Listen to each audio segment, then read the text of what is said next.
I'm Tom Mitzi, Theater Director for the Thousand Oaks Civic Arts Plaza, and my guest today is Dr. Raymond Olsen, and we're here to talk about the city of Thousand Oaks. Dr. Olsen actually moved to Thousand Oaks before it was a city. Dr. Olsen, could you tell us a little bit about your life, what brought you to Thousand Oaks? Well, before I came to Thousand Oaks, I was getting my education, I guess.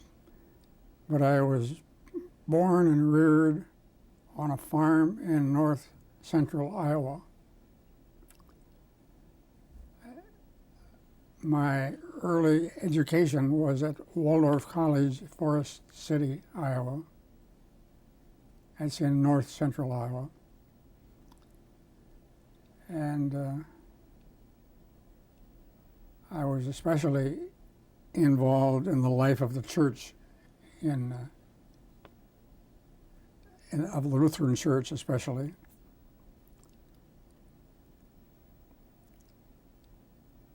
So I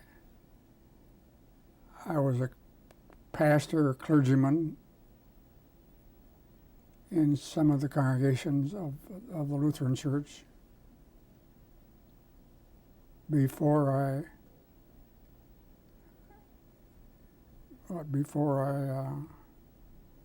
went on to college and the theological seminary.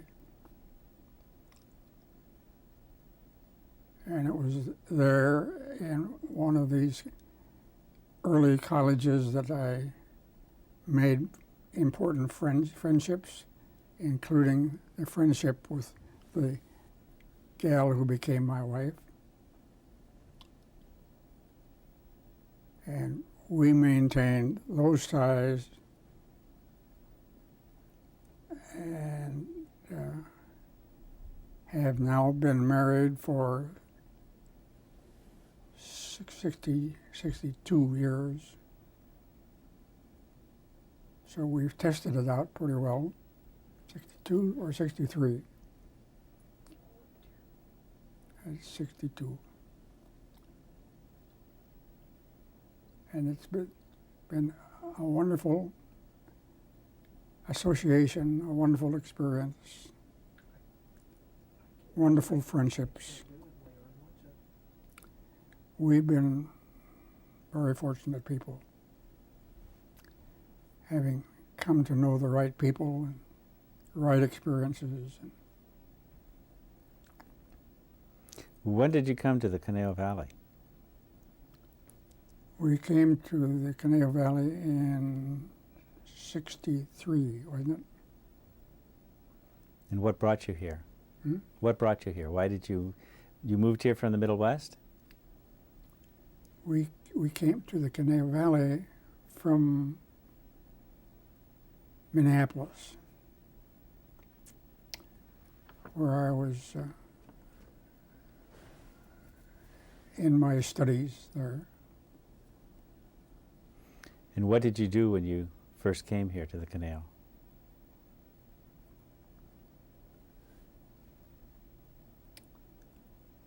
How do I put those in a sequence? First, when we came here to the Conejo Valley,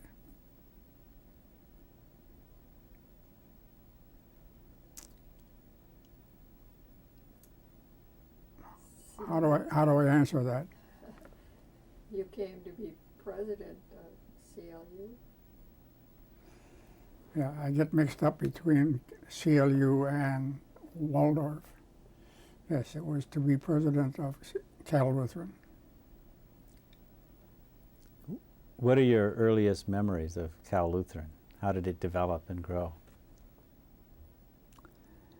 My earliest memories of Cal Lutheran is that there was a question always, were we going to make it financially? It was rather touch and go. There weren't many resources to depend upon. But there were enough friends and enough promises for the future that we went into it, had hopes for the future, and we made it work. Like I said to one of my friends, we at that point didn't know it couldn't be done. So we did it. And we had people who believed in the idea of a Lutheran school, higher education here in the upper Midwest. And this would be it. And we would try to give shape to it, believe in it, recruit people for faculty and administration. And we were fortunate in finding some great people to be a part of it. There's a big Scandinavian community here in Yes. Thousand Oaks, and that must have been key to the development.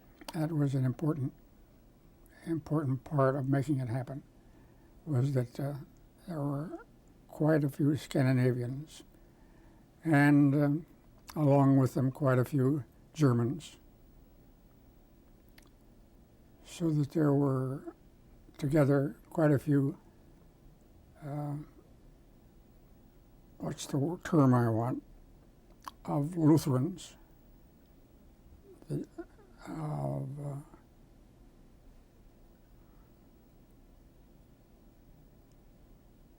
who helped establish a school, who believed there should be one. And it was that expectation that really made a lot of difference for all of us who had tied into it.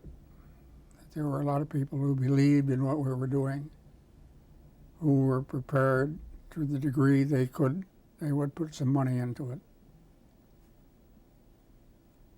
So it was an upbeat, hopeful situation into which we came. Oh yes, I guess we should add, you and I, Alan, should add that we came into a situation in which we had received an education in the schools of the church. We had college training. We had teachers who were well equipped and who helped us. So we had the benefit of quite a few who were pulling for us and pulling for the school, and who believed that it was a good thing to do.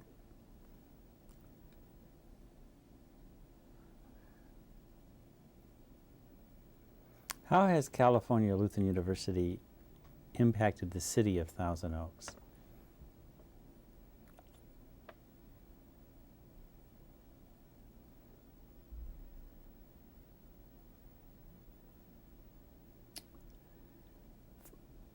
I think primarily I'd respond to that by saying that it was impacted by the kind of people who came, kind of people who were involved at Cal Lutheran, who had a sense of their obligation to the community,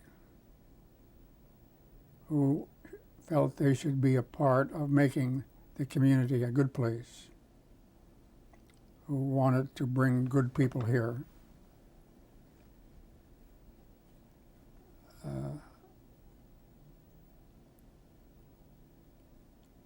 Those are the things that I remember. That there was always the positive, the expectations, the confidence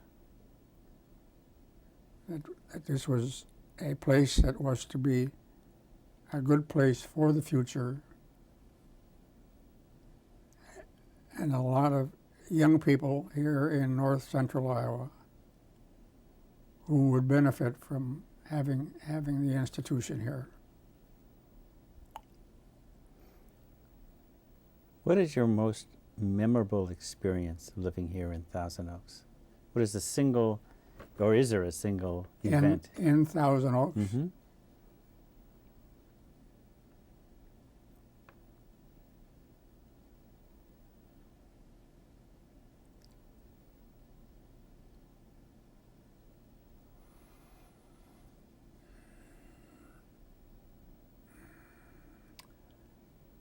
I think I would say that the memorable experiences, as far as I'm concerned, have been the people that I met, that I worked with. The people who were on the faculty here, the people who were in the administration of the college.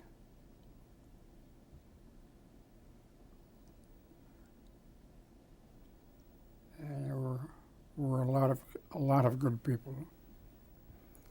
You were very active and continue to be very active in the Alliance for the Arts, which was, of course, help establish the Civic Arts Plaza. I think they even used as a model a phrase that you coined, that we need a place. Could you tell us a little bit about your involvement with the Alliance for the Arts?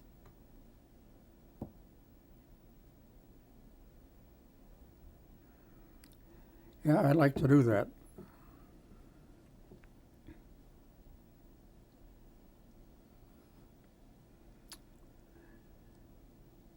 I had a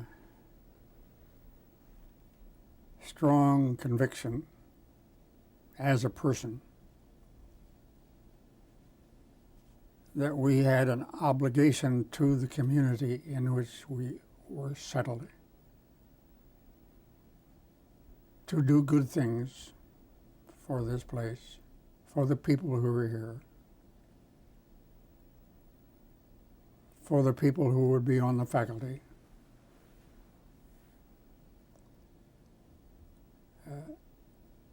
And that it was an obligation of love to care about the place. So we began looking for the ways in which that could take place, should take place.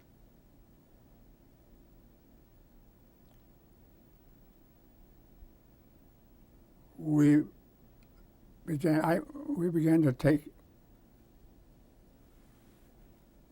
into consideration, how do we do this? How can we be of help beyond the classrooms and the students? What are the things we should pay particular attention to?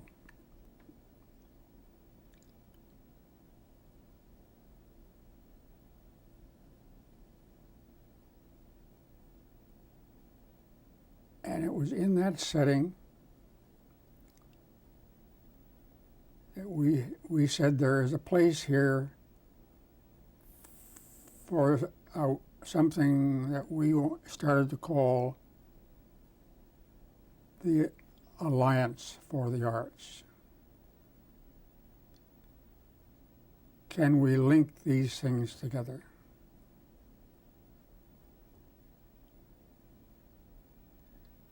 Can we strengthen the arts? Can we strengthen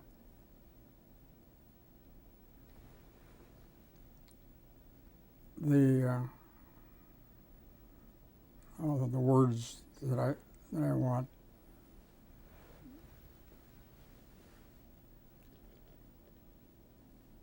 Can we strengthen the ability of the people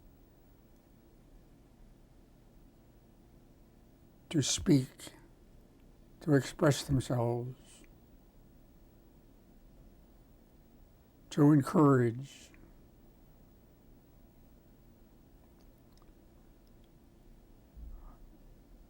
I still remember coming before the city council and expressing the hope that we would be able to create places where we could encourage people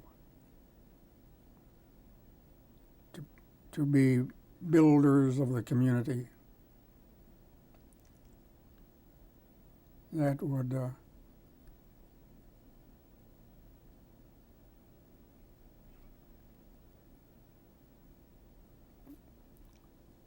words slip away from me. How has Thousand Oaks changed? I know it's grown a lot, but is there anything about Thousand Oaks that that you would like to see changed? What would you like to see for the future of Thousand Oaks?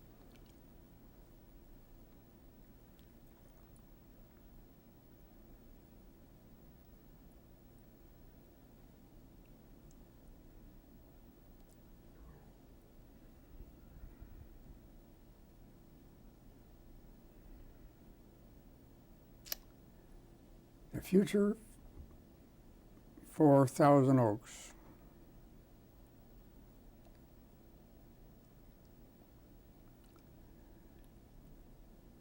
I guess I see it as tied up with the hopes of the citizens for being a good, constructive place for themselves and for their children. And that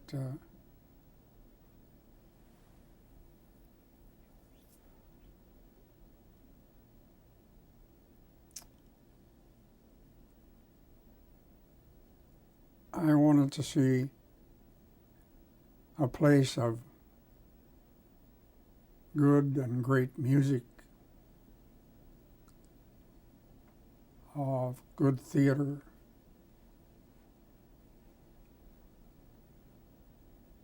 we had good experiences as undergraduate students.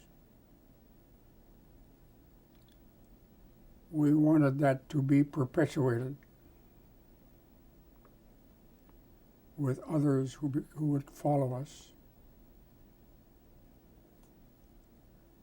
And this new institution offered a place where this could happen. This was a part of our hope.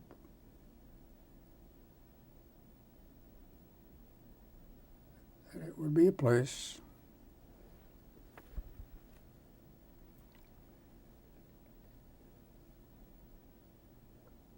that would encourage, that would build their lives.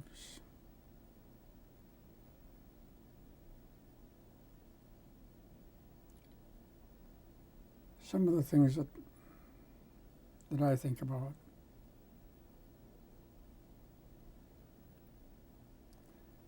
The best experiences that we had had in our own college experience, we wanted to perpetuate in the lives of others who would follow us. And we've seen that happen. So it's been a great joy to have it happen. What would you consider your own personal greatest achievement? What's the thing you're proudest of having done?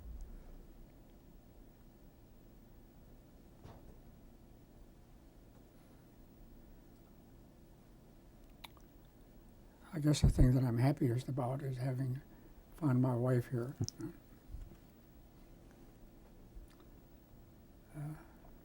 But in terms of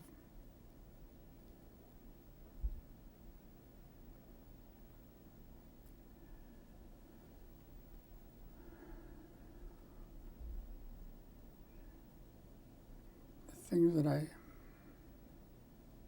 most pleased about is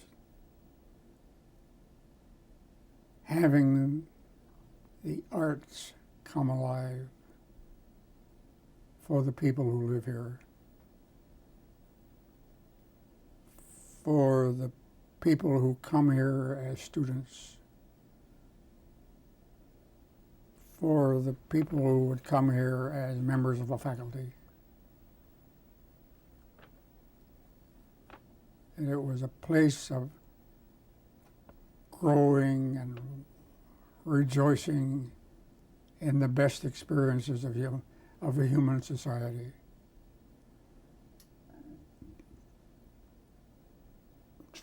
To see and to note the best that the church had to contribute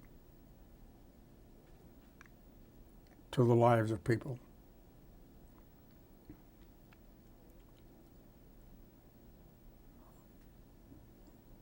Those are some of the things that I think about. That I'd like to see happen here is the best of human experience perpetuated in the lives of the people who will have their homes here and their families here and we have a community where a lot of good things have happened. And I would like to see that continue to happen. Do you have a personal motto? Motto? Mm-hmm. Or code?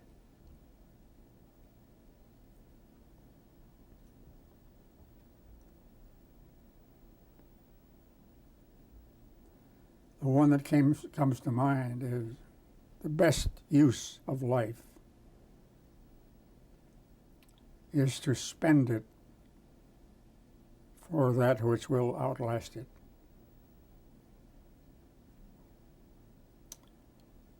And that one comes back to mind many, many times.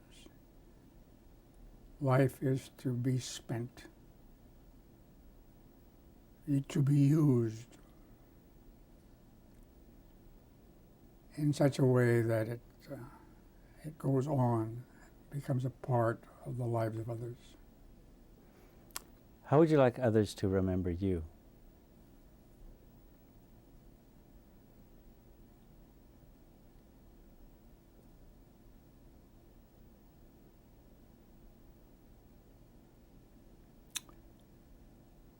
Hadn't thought in those terms.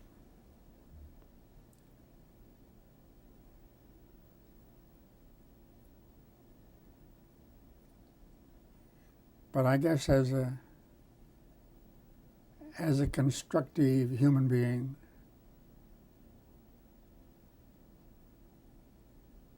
who is looking for the ways in which he could be of help, who believed that there were things that could be done by us who were here at this point in time.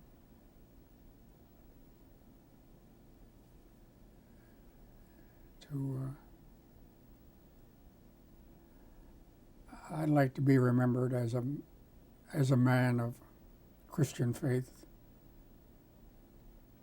who tried to live out my life so that it reflected positive things in the society in which we were a part.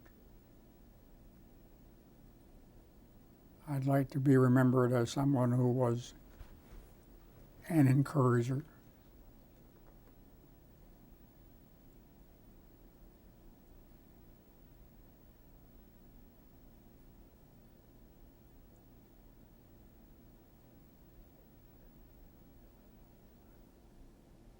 Is there anything that I haven't asked you that you would like to talk about?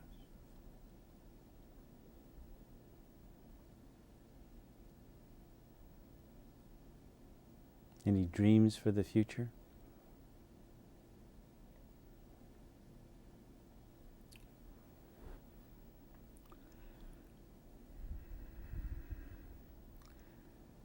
I guess the thing that has most often come to me in these last years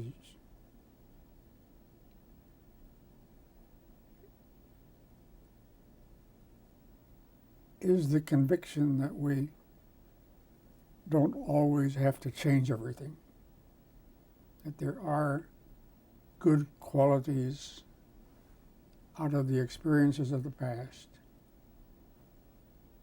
that we should hang on to.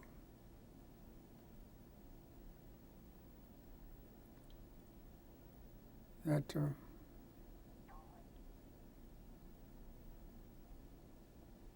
Well, Dr. Olsen, I'd like to thank you for coming here today. It's been a pleasure to talk with you and to listen to you. thank you. And again, my guest is Dr. Raymond Olsen, and thank you very much. Thank you very much. And we'll keep on looking at what you do and how the city moves along. We expect good things to continue to be done here. It's a good place. That it is. Thank you. Thank you. Thank you. Just wait right here.